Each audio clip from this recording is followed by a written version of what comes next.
Hello, my name's Scott Hoatson, and today I'm going to talk a little bit about effective pedagogical practice for the primary school educator. This presentation will focus on a holistic pedagogy that aims to meet the many needs of a child in a primary school environment. This encompasses more than simply pedagogic practice focused on academic outcomes. It also includes student well-being and pastoral care, and classroom resources. It is important first and foremost that students feel they are in a safe and comfortable learning environment. Without a physically and emotionally secure space, learning cannot occur. To ensure the well-being of the student body means to take into account the needs of each individual.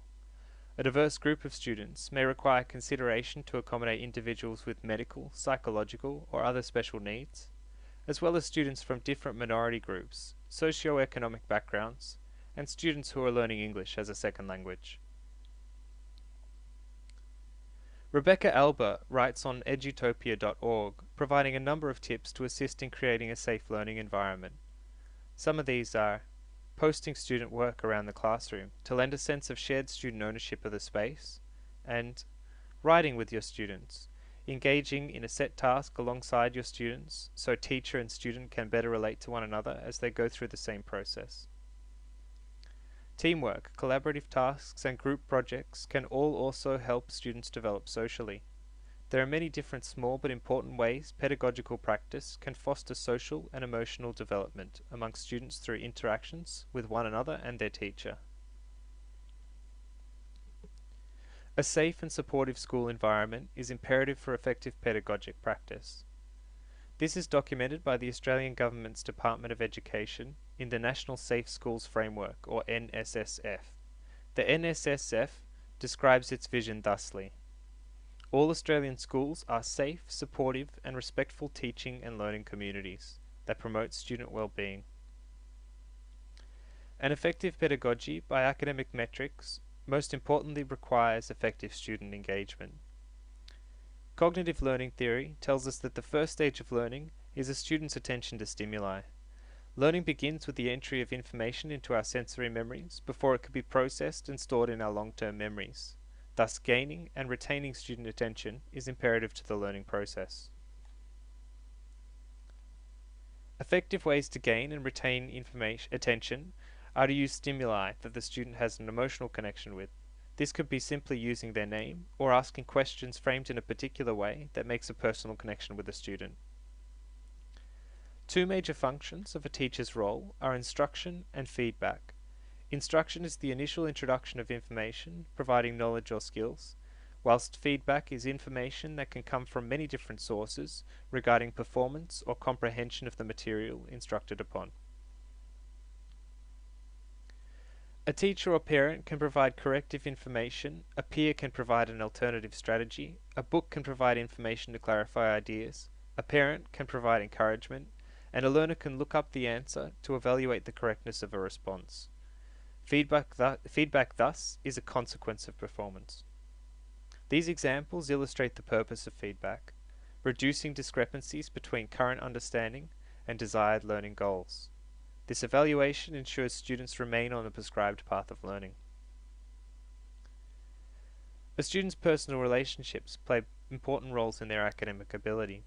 At a young age, the student's relationship with their parents has a large impact on their academic performance.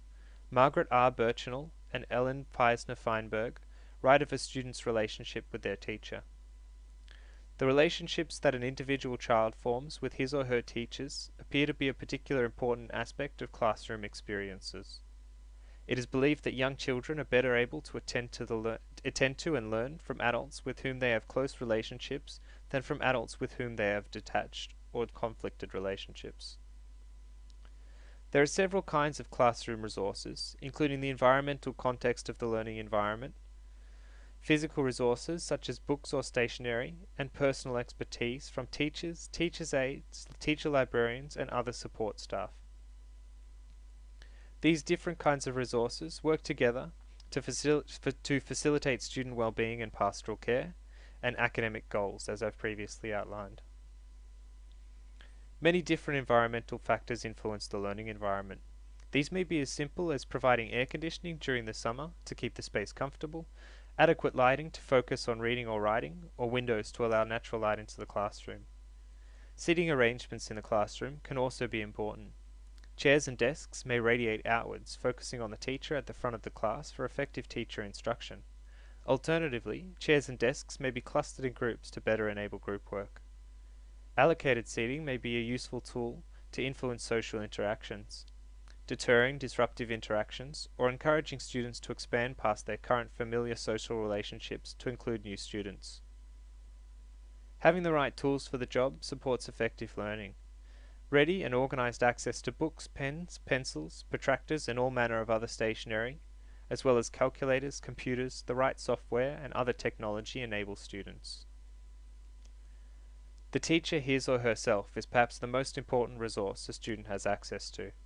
Alongside other human experience and knowledge from teachers' aides, library staff, IT staff, forums or wikis, and other instructions, it is important that students have access to people with which they can engage and learn through social interactions with, as described by social constructivism. Educators bound together through common practice are part of broader communities. These communities of practice are a source of external expertise and learning that students are able to tap into through their teachers. This presentation is sought to address the considerations and strategies that make up an effective pedagogy encompassing all the requirements of the primary school student. The human, environmental, and physical resources a learning environment has to offer work together as part of the teacher's practice in order to provide the best possible learning experience available. Thank you for listening.